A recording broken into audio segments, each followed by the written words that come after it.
เดินไม่ได้ข้างแรงตะลึงอ่ะคนไหนนี้งามบ่งามเอาได้ งามบ่น้องมิมี่มาเป็นครั้งแรกที่เขา ครั้งแรก แม่ครั้งแรกเด็กก็ต่างประเทศ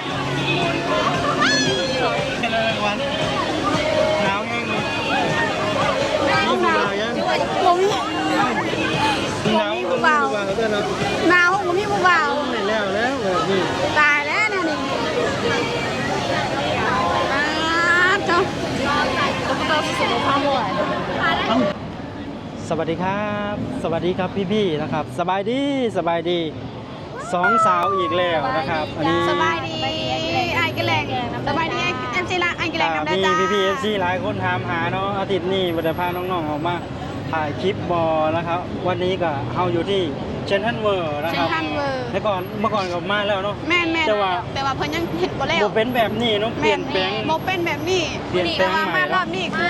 เปลี่ยนไปหลายอันนี้คือน้องมิมี่อันนี้คือน้องขวัญนะครับบางคนอาจจะหลงเนาะวันนี้นะครับจะพาน้องมิมี่และน้องขวัญไปเที่ยวงานคริสต์มาสที่นะฮะเชนทันเวอร์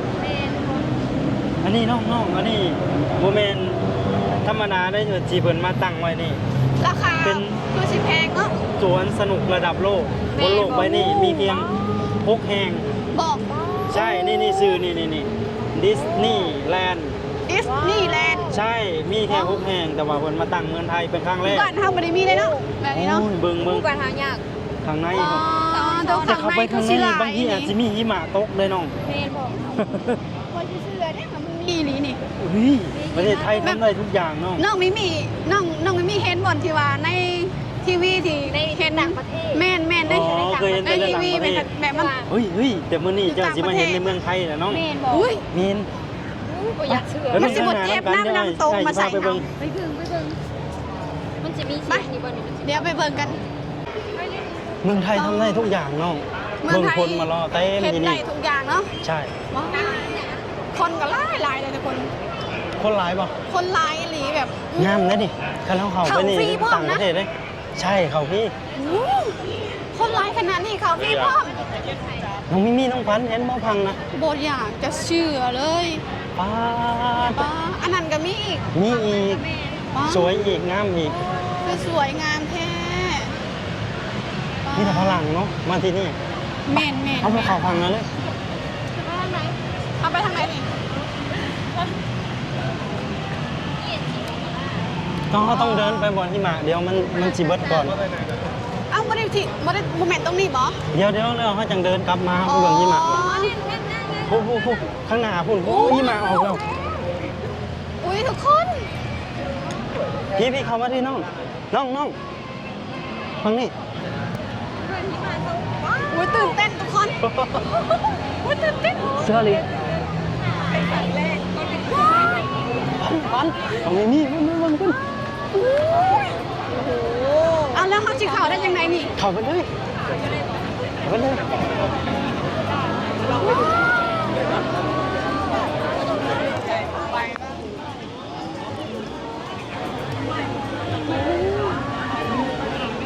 เขาไปได้วะนี่คนหลายอะไรทุกคนใช่ต้องมีรางวัลเป็นแบบนี้เลยงานต้องต่อแถวเข้าไปนี่คนหลายไปตามแถวต้องมีมาตกแล้วทุกคน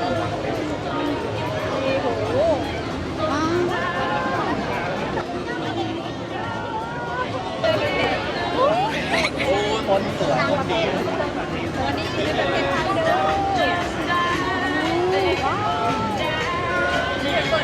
เป็นครั้งแรกเลยนะเนี่ยเป็นต่างประเทศมันเป็นผงเลยมันโดนเลยน้ำมันต้องพันน้ำยังกว่าน้ำอยู่ด้วยนึงยังกว่าน้ำยังไงคนลุกหิมะจริงกันดีกว่าครับดีกว่าลายเต็มหน้าเลยแทบแตกเลย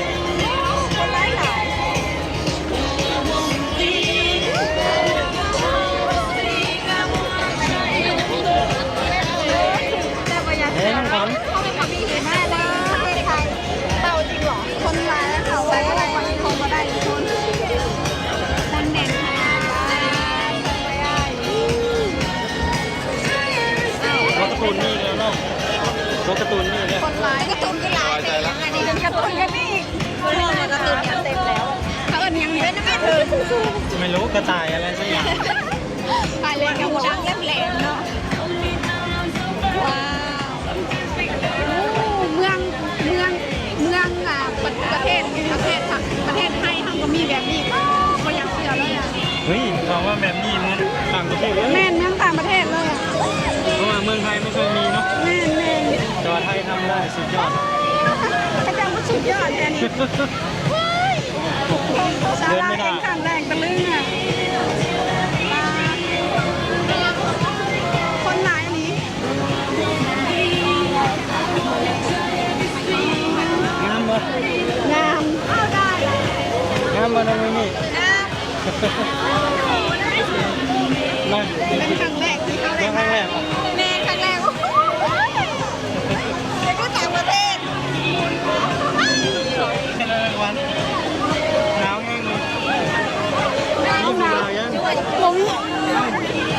หนาวก็ไม่รู้ว่าด้วยเนาะ หนาวผมมีผู้บ่าว ไม่แล้วนี่ ตายแล้วเนี่ยนี่เจ้าตัวสุดความหวาน หมดแล้ว เอ้า เขายังไม่ถึงหมดแล้ว เอ้าคนลายเขาได้ แกก็ได้เห็นแล้วว่ามีจริ แต่ ง ก็ได้เห็นแล้วว่ามีจริงประเทศไทยมีแบบนี้ดีเนาะยอดแล้วผลสิเปิดอีกที่จังโมงอ่ะมันนี่ ฮะ เปิดอีกวะ หมดแล้วมีแต่วันหน้า อ๋อ แต่ก็ถ่ายบรรยากาศเดี๋ยว ว้าว ที่จะพาออกมาดู ถามได้นะคะตัวนี้ถามว่าจะใช้ที่สามารถเป็นเรื่องทำงานขนาดนั้นเลยเหรอ จริง แหงเนาะว้าว มันแล้วมันเข่าก็ได้ เข้าบ่ได้ แบบ คน มันหลายแหงเนาะ แม่นคนหลาย แต่ยังมาเบิ่งที่มาครั้งแรกเดี๋ยวคนออกบนในกันที่ทางน้องๆชมแต่ละห้างแต่ละบูธ เบิดแล้วเบิด เว้ยแล้ว เบิ่งแล้วมันจะเอิงเดี๋ยว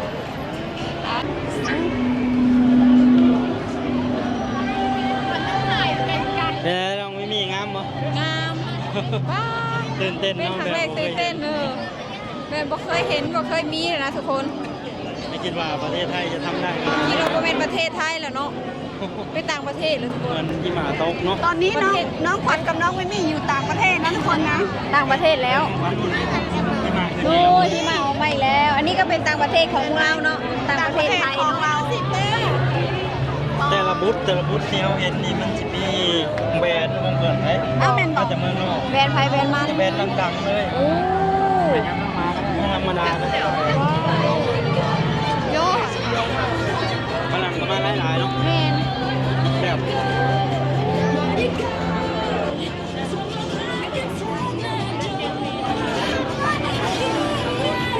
งบจัดงานคืนนี้ยิ่งใหญ่เนาะ ใหญ่ยาวกว้างไม่ได้มีร้ายอย่าง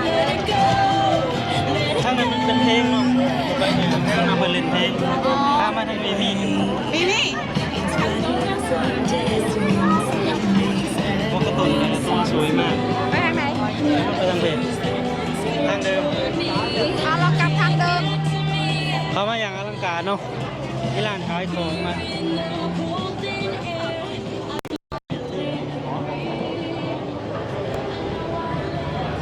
เขาจะถอดมือได้นี่ จัดฮอดปีหน้า อีก2 เดือน แต่ศุกร์เสาร์อาทิตย์จะมีกิจกรรมพิเศษ อ๋ออู้แสดงว่าเขาก็จะไปมาบ่อยๆแล้วนี่ แน่นอน ว้า เห็นเดี๋ยวเดียวติดใจเลย ติดใจ เจ๊ที่จบไวเนาะ แม่น ปล่อยยี่หมาประมาณ5 นาที อู้ไวเดี๋ยวเขายังอยากเขามาบ่ฮอดซ้ำแต่การดีใจเนาะที่เราได้เห็นและก็ได้แบบ ตะกี้มันถือกว่านี้บอกแต่ก็มันถือกว่านี้ แล้วแต่บางวันจะมา ก็ดี เช่นพื้นเปียกเมื่อก่อน แม่ ที่ น มา แม่นบอก ก็ดีก่อนจะเข้ามาทันอยู่คิดว่าชิบทันเลย อันนี้ นี่ ก็สวยแล้ว แม่ ช่วงนี้ที่เขามาทัน คิดว่าชิบทันเพราะว่าลงทางตั้งแต่อยู่พุ่น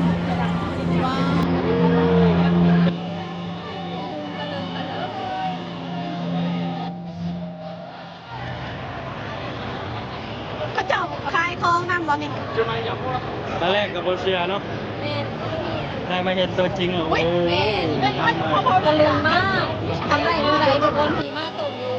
ประเทศไทย มาเห็นแล้วนะคะทุกคนต่างประเทศ กำลังต่างชาติมาให้ดีเนาะ คนต่างชาติก็หลายหลาย ตัวอะไรก็ไม่รู้ ต่างประเทศที่ก็ต่างประเทศ เป็นร้านแบบงามเลยที่เราเที่ยวไก่ไปเจนมาได้ แม่คนหลายเองนะคะเดียวหมูคน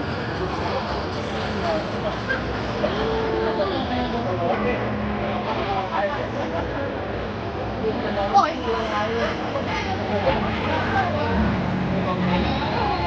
โอ้ว้าวว้าวว้าว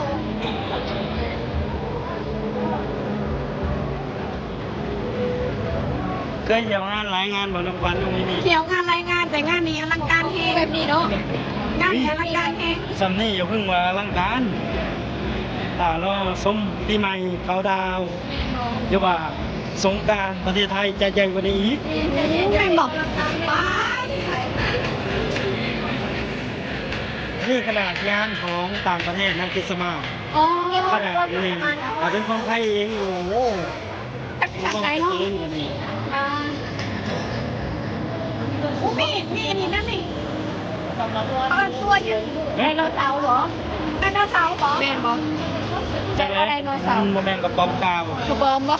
มาจากแล้วมาจาก เป็นกระบอม ได ปาก โนเสาร์เหรอพี่หยอก พอได้ก็ถ่ายรูปกันเต็มเลยเนาะมันจะเร็ว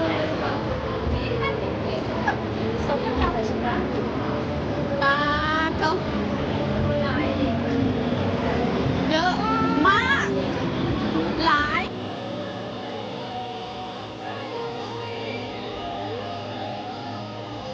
แต่ละบูธมีแต่บอลไทยลูกเนาะ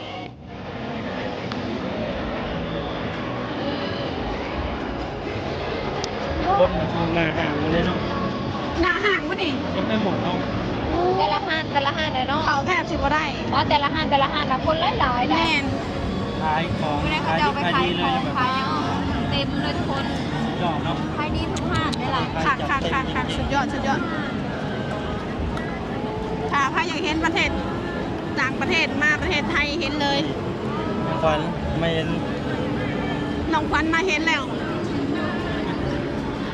สุดยอดเนาะเมื่อกี้ สุดยอด ที่หมายยังนี่ ที่มาตก นี่หิมะตกในประเทศไทยถือว่าสุดยอดแล้ว ไม่ เนาะ มี แม่ โอ้ต้องไม่มีก็ต้องมาจะพูดว่าเป็นเอายังเห็นนะ ก็หูสงสัยว่าเขาจะเอายังเห็น โคมบอก น่าจะเป็นโพ เนาะมันเป็นน้ำแล้วมัน เย็นน้ำแข็งมั้ง